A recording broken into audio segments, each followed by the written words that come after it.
Welcome back to Two Doctors Homestead. My name's Daniel. And I'm Janet. And this is our year in review. So it's the end of the year. We made it through 2024. Not much left. A couple days, week left in the year. We made it through. It's funny, you hear the turkeys in the background. Hi, babies. They're outside. They're not in here with us. You might have been able to hear that. Do that. Right. No, we don't do turkeys inside. We will talk about the turkeys, but not talking about turkeys inside. First, want to thank everybody that's watching this video and that's been watching all of our videos, right? It keeps us going. If no one was watching the videos, we might not make them, right? I mean, at some point we're doing it for fun, but like if no one was watching them, we probably wouldn't make it. So it keeps us going. It keeps the comments, the shares, watching the videos, all that stuff keeps it fun for us. We keep making the videos, and hopefully you guys are enjoying the videos. Right, but for this, it's the end of the year. It's actually Christmas Day. Yep.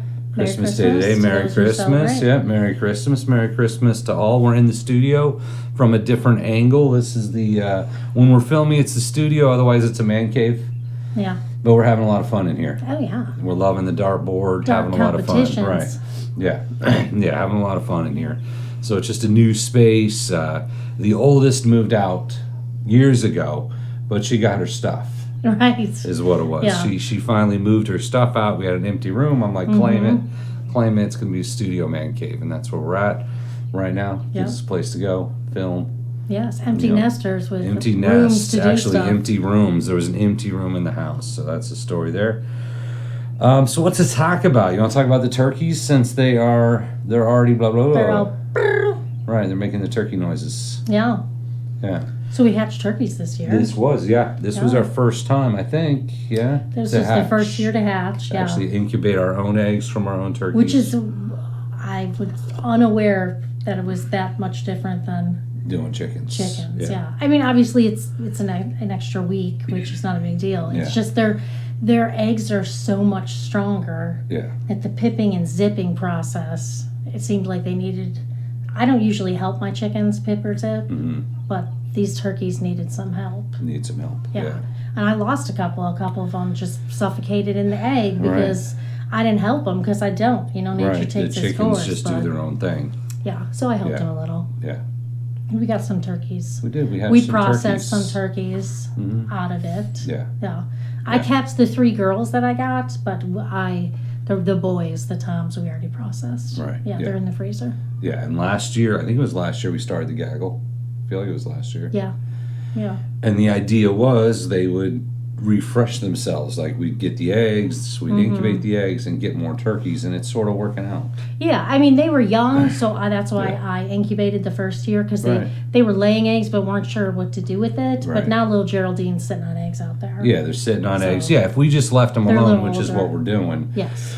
They're starting to sit on their own eggs. So probably not this year because the year's already over, but good chance next year we'll go out and they'll just be new turkeys. Yeah, I mean, who knows? She might hatch some of those things she's sitting trying. on. I don't know. She's sitting on some We'll eggs. let her do what she's going to do. Yeah, absolutely. So a little self-refreshing. I can't think of a better word. Self-replenishing turkey supply. Yeah. And that was kind of the idea behind it. Self-propagating.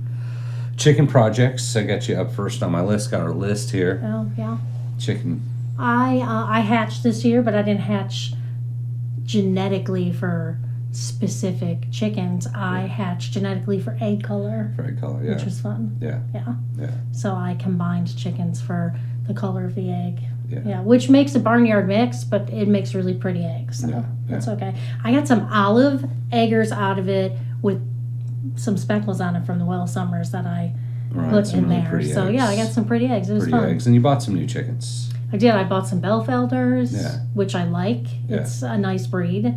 And speckled Sussex, which those guys just are not hardy around here. Right. I've lost most of them. They have not. I think I only have 2 left. I mean, you got to go with what works in your area. Yeah. It's not the coop. We got a lot of chickens out there. Yeah, they're just not. It's just they're not feeling our area. They're just not a great breed. Yeah. For this area. And some Cochins. I got into Cochins. Some really pretty ones. They are the sit on your lap pet chicken. All right, you got some really pretty chickens added to the flock. Yeah. I don't know what I'll do next year. Figure it out. Right. Well, I mean, next year you've got a plucker. We got a plucker. One of our Christmas gifts was a plucker. Yeah. Yeah, I got a chicken plucker. I want to do meat birds next year. Right. Like primarily because we have a lot of turkeys. Yeah. We process a lot of turkeys. Right. We don't eat as much turkey as we do chicken. Yeah. So I'm switching the focus next year to broiler chickens to meat we'll birds. do some grow outs. Yeah. To do like an 8-week grow out of some broilers. Yeah. Especially we got the big industrial plucker. Yeah, and I haven't done it for like 4 or 5 years because hand plucking is... It's a lot. Hand plucking's a lot of work. When you're doing really 20, 30 birds, it's a lot of work. Yeah. We did that, I would say, in the beginning. We did in the beginning, and then I said, I'm not doing this anymore. Yeah, and we found the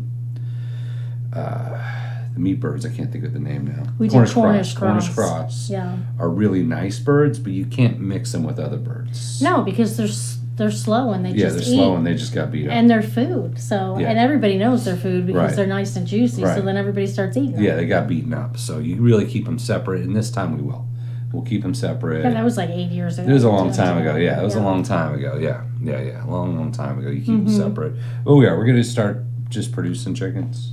Yeah. Yeah. Yeah, and you know what? I think I'll start with Cornish cross. I know a lot of people are doing like Red Rangers and stuff like that, but I still like Cornish cross. Yeah. People don't like, a lot of people I know don't like to do them because they say they're messy, but it's all right. Nothing's as messy as ducks. Right, so. Ducks were messy. Yeah, don't do ducks. If you're watching this, don't do ducks. Ducks were gross. You're talking about 8 weeks. Yeah. It's not that bad. Yeah, not that bad.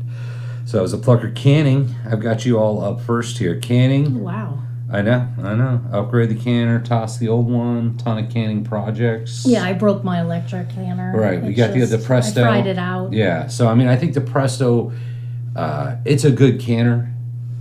Right. It is, but it's a small batch canner. It's a small batch canner. And I had quickly... And it only lasted a couple years. Yeah, I quickly went to big batching with it. Right. When I should have just gone to like a double stacker All-American. Right. I didn't. Yeah. But yeah, I bought a All-American 930, which does... It's 30 quarts. Right. So you can double stack on it. Yeah. I would have gone for the All-American 940, which is the 40 quart. Right. But it wouldn't fit between my stove. And the hood. Or the microwave. And the microwave. Yeah, that was as big as we could go. Yeah. But the Presto was good, right? I mean, especially if you're small batch, if you're starting out, anything like that, I think it's good for that. If you're intimidated about pressure canning, it's a good way to get into it because you quickly realize it's not that scary. Yeah, you canned a ton of stuff with it, and it died. Oh my gosh, yeah. It died. So now you're on the All-American, and you just canned 19 pints of chicken. 19 pints of chicken. Yeah. And then in one batch. In one batch. And I was done from start of cutting it to finish within 3 hours, 3.5 hours. Which is pretty good. Which the big difference is how long it takes the pressure to come down in a stovetop canner than the electric. Right. Because the electric makes you wait an hour and a half to slowly bring the pressure down. Right. That All-American on the stove, when I turned the thing off, I mean, its pressure was gone in like 20 minutes. And then I had to wait an additional 10 minutes. So that was just the time of being able to pressure can that much at one time. And then the pressure came down quickly. So yeah, I do like it a lot. Way better. Way better. It was way better. Garden. I've got the garden on here. Peppers, squash, zucchinis, goji berries. I can't remember what all we planted. Cucumbers, tomatoes, beans. You had the little bean snap peas. Yeah, sugar snap peas. We got a lot of peppers though. Acorn squash. The acorn squash was awesome. I did a lot, Yeah, but we got a lot of peppers. I think peppers was it. Peppers were booming this year. I did, I think 6 cases of mason jars of peppers. Yeah. Of pints. Yeah, I did a couple quarts. Yeah. And I fermented a lot of hot sauce. Right, you made a lot of new hot sauce recipes. A ton of fermented hot sauce. Yeah, good hot sauce. Yeah, I did the bird's eye Thai chili just by itself. Yeah, because we had the Thai chilies. Sriracha just with red jalapenos. Right. I did a couple mixes. I did Tabasco sauce from Tabasco peppers and chili sauce from just chili. And then I made a mix of like bourbon maple pecan flavored hot sauce, which apparently was a hit. It was good, right? Yeah, I had friends texting saying, "Oh my God, love the hot sauce." Right. So and we had enough peppers. As you said, you could just do sauce out of just Thai chilies, or you could do sauce just out of. So the peppers did super great this year. Oh, yeah. Yeah, peppers were booming. Almost to the point that we've been talking about a greenhouse for a couple years now.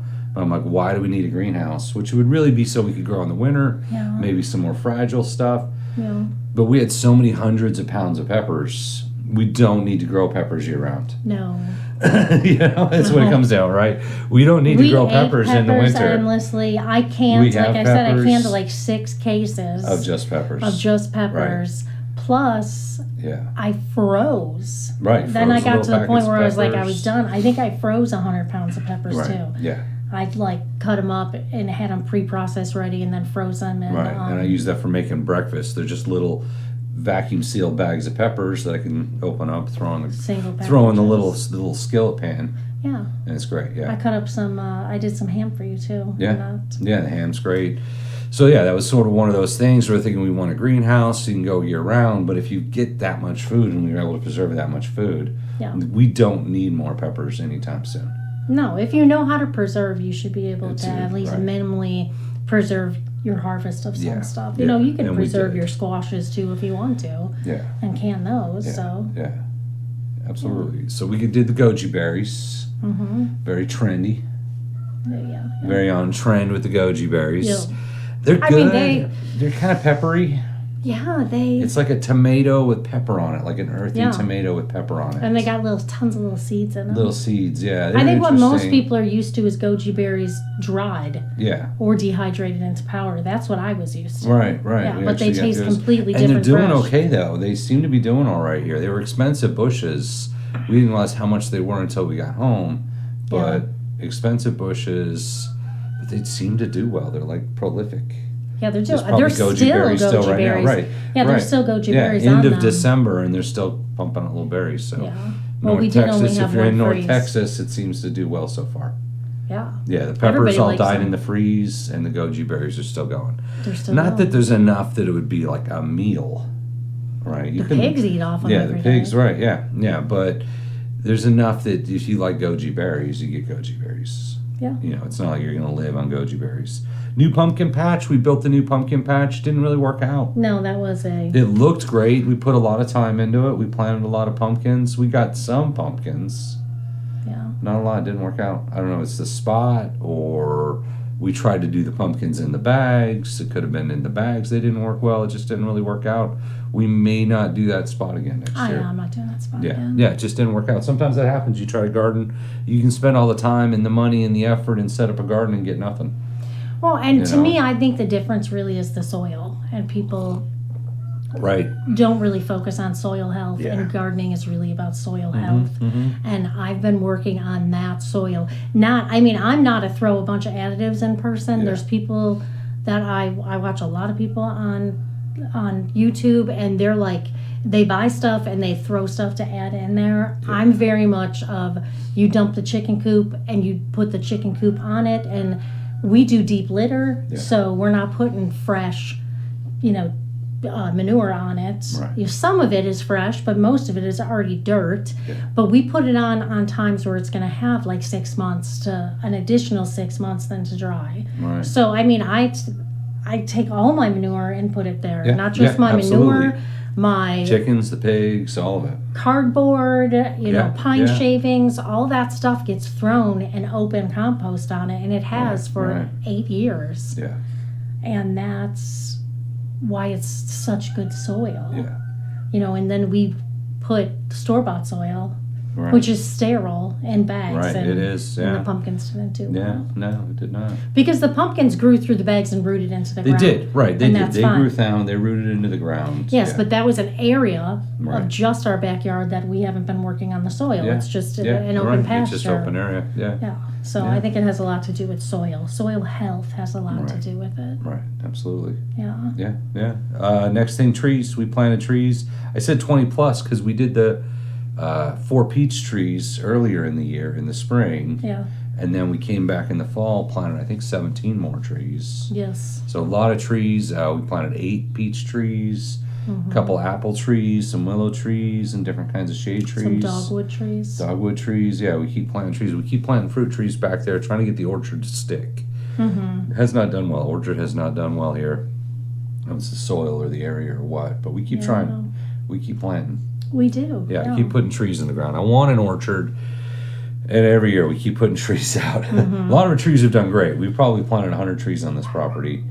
A lot of them have done well. For some reason, fruit trees where we're at just are not. We pick a lot. We have a lot of native trees. A lot of native trees. You know, redwoods, the dogwoods, the crepe myrtle, stuff like that. Oaks, those a lot are of shade trees, and ash those trees do great here. Yeah, our ash trees. Yeah, but the fruit trees just have not done well. Making soap. You want to talk about soap? Yeah, I dipped my toe into cold process soap this year. Yeah, cold process soap. We got a ton of lard. No, we got a tallow. I asked for the beef fat. Right. When we got our whole animal. Yeah. We get a butchered cow about every other year. Yes. And that's our beef. That's our beef for the year. It's expensive, certainly, to do it that way, but when you compare cost per pound, if you can afford to get half cow, whole cow, it is cheaper. Yes. It absolutely does save you money if you eat that much beef. But I mean, for us, as I said, it's like in every other year we'll go place Bernard beef, great cows, and we pick up a cow. Mm-hmm. Right. So we asked for the tallow. Yeah, I asked for the fat so I can render it into tallow, and I did. Yeah. I rendered some into tallow to cook with, and then I rendered some into tallow that I cleaned that I could make soap with, and I made a bunch of tallow soap and lard because we have a lot of lard. We got a lot of lard. Yeah. And I like the soaps, which is great for us because we have a lot of minerals and stuff because we're on the water that we get is groundwater from the area, and it's got a lot of minerals in it and stuff. So we get dry, especially during the winter, super dry. But no, that's tallow and lard soap is amazing. Yeah, I like it. It's a fun hobby. Yeah, made some soap. And it's good soap. I like the soap. I like it. Yeah. You're having a lot of fun with that. Projects. So looking back through the year, feeling a sip of coffee. We did a lot of projects. I think maybe more than the year before. I'm not really sure. It was a lot of firsts for me. So new garage door. The garage door broke, not just the opener, because I installed the opener when we first got here. The actual door itself had failed. Yeah. So we did it. We put in the new garage door, replaced the spring, everything, the tracks, ripped it all out. And that was my first time to do a garage door.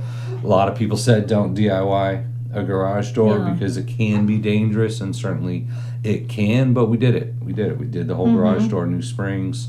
Works great, saves a ton of money doing it ourselves. All the projects saved a ton of money. I mean, we were looking at, I think the cost of the garage door might have been $1,000, something like that. I'm just trying to guess, trying to remember. Yeah, for the whole kit, the door, the springs, the tracks, the whole thing.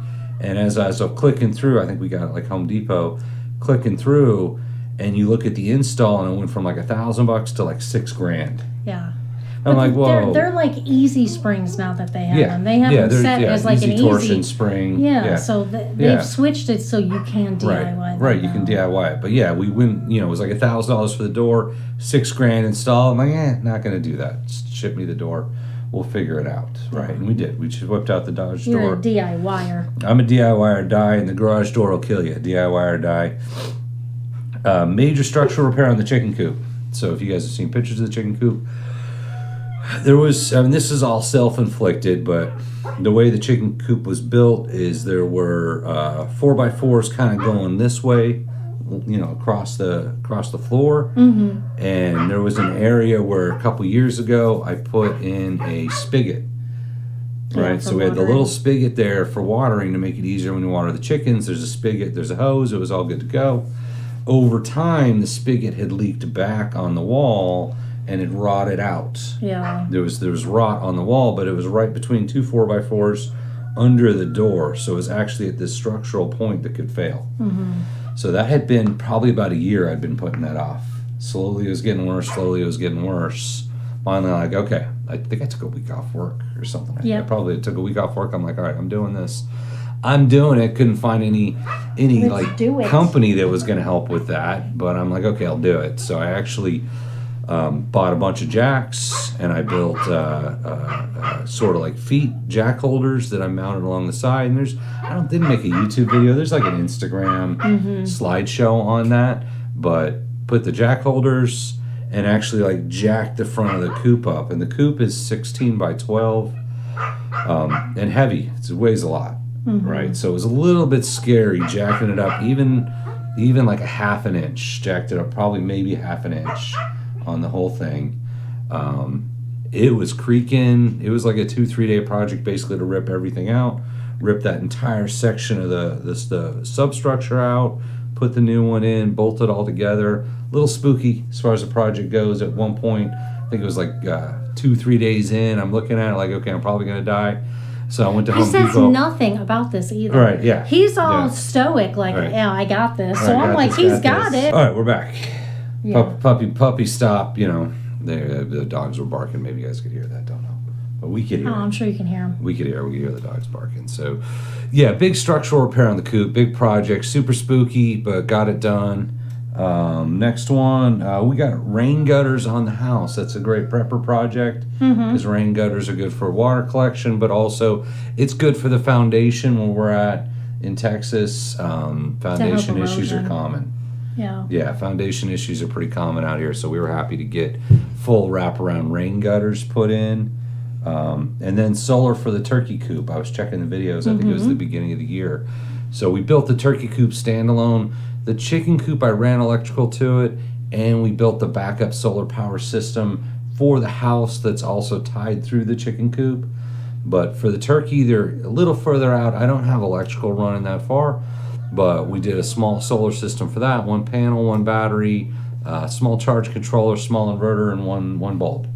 So it works. I mean, the reality with solar is if we get a couple of days without sun, even just running 1 light bulb, even just running the inverter, it runs out of power. Yeah. Right. So that's just sort of how that goes. Car repairs. Did a lot of car repairs because I had to. Not because necessarily I wanted to. Right. At the beginning of summer, as I was driving my truck to work in the morning, it's an 06 Dodge Ram, a little bit older truck, almost 20 years old now, like 18 years old. It was starting to overheat. And it was starting to overheat when it wasn't even summer yet. And, summers in Texas get 100 degrees. It was maybe in the 80s, and it was already starting to overheat when I'd get stuck in traffic, right? So overheating in traffic, I took it to the dealer, got an estimate, and they gave me a list of things that they thought needed to be done, and it was going to be like $6,000 or $7,000 worth of work. Yeah. Yeah, and I looked, I'm like, this is ridiculous. So I got home, started looking at the actual cost of the parts, and it was maybe $1,000 in parts, if that. I mean, it seems like looking at this stuff right now, and I've got some specific examples, that they wanted 10x. So if a part's $40, they're going to charge you $400 to install it. So ridiculous on labor. And some of the stuff's like 5 minutes, but I've got the list here.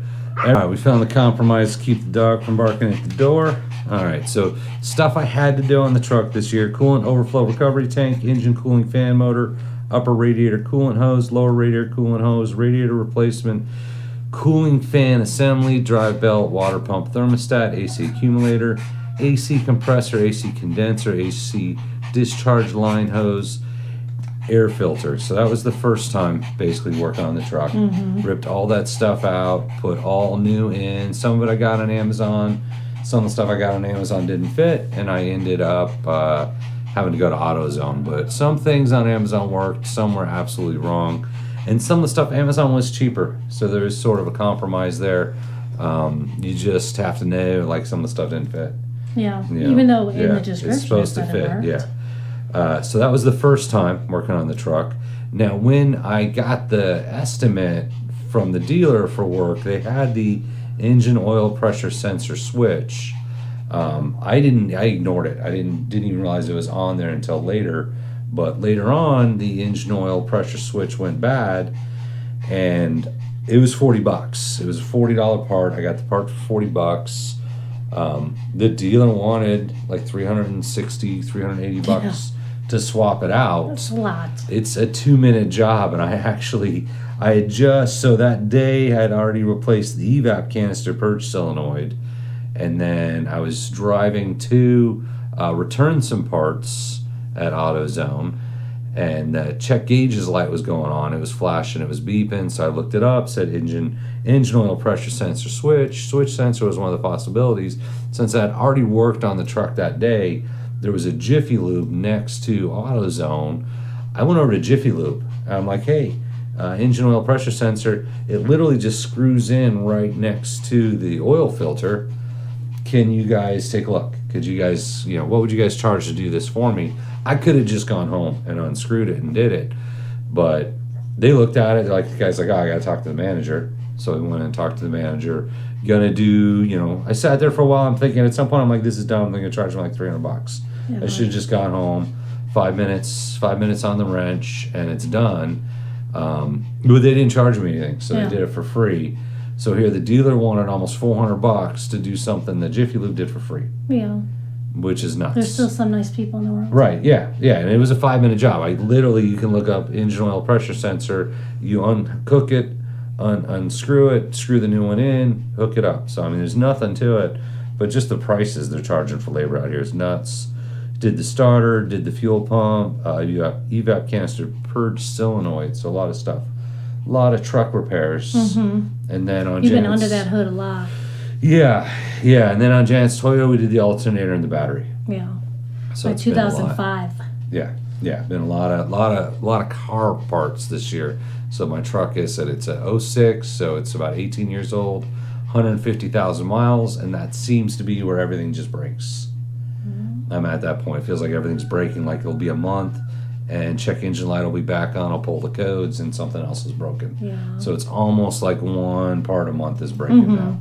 So it's sort of falling apart. I like the truck. I want to keep the truck, keep driving the truck. And cars are expensive right now. Cars are crazy expensive right now. So it's a learning experience doing all the repairs.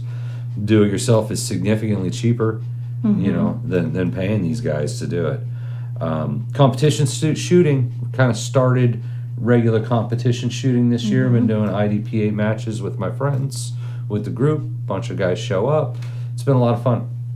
All right, I've been enjoying that. You seem like you're enjoying it. Yeah, enjoying doing the IDPA matches, International Defensive Pistol Association. There's scenarios, and so far, I don't know that we've done the same scenario twice. They've got the book, it's official IDPA, has all the different scenarios in it, and it's fun. It really is. It's we say you only compete against yourself, because in reality you are. The guy that seems to win consistently is in our group, and he's young. He's in his 20s. I'm old. I'm in my late 40s, so makes a difference, right? Better hand-eye right. He's younger than I am. He's faster than I am. He's a better shot than I am. But I can still get through it, right? I can still do it, So, I think I enjoy it. I'd highly recommend anyone that hasn't done it to try it.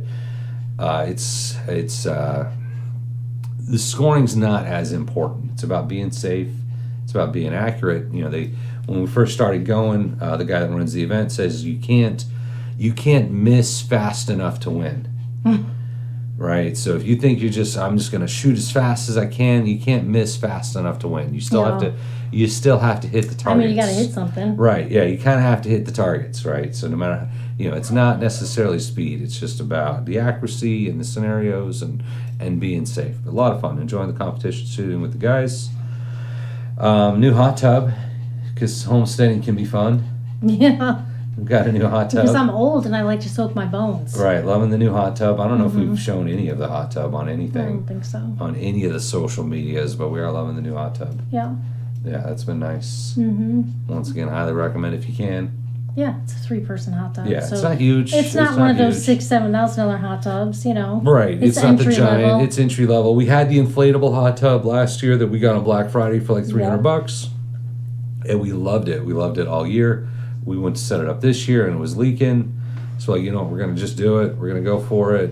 And we got a real hot tub. It's entry level hot tub, but we love it. Yeah, it serves its great purpose. Hot tub. Absolutely. I enjoy it. Studio Man Cave. I've been talking about this. I think last year. I think in our year in review last year when we were planning the year, we talked about, I want to do a studio. So we can go inside and make a video so the dogs aren't barking all the time. Oh, well, he needs his mom. Right, yeah. And it's his birthday. And it is Morty's birthday. We can't put him outside. Right, The it's door Morty's on his birthday. right, bud? Yeah. I know. But outside, you get the pigs. You know, I mean, sometimes it's nice just to have a spot I can run, make a video. Yeah. Yeah, so that's what this is. We talked about doing a studio for a while. We did it. So just stuff about the channel. Affiliate programs. We've tried 3. We've tried 3 affiliate programs. We had Amazon. We started the year. I think we started Amazon last year. The way the affiliate programs work is we have a storefront. If you buy from the storefront, we get a small pennies commission, right? Yeah. But if we're showing products on the channel, on the videos, it gives you a place to go and see the products. We get a very small commission. So small that we switched to Temu. We're like, we'll try Temu. Yeah. We did the Temu affiliate program for a little while. They made some changes. That kind of got weird. We just stopped. They changed the program. We stopped doing it. And then we started doing a Walmart affiliate program when we were doing Prepper Pantry. We've got nothing from them. Yeah, we've probably got nothing from them. So we're not getting rich on this. We're more showing products, especially if it's something we think you guys might like, if it's something we like, trying to show products.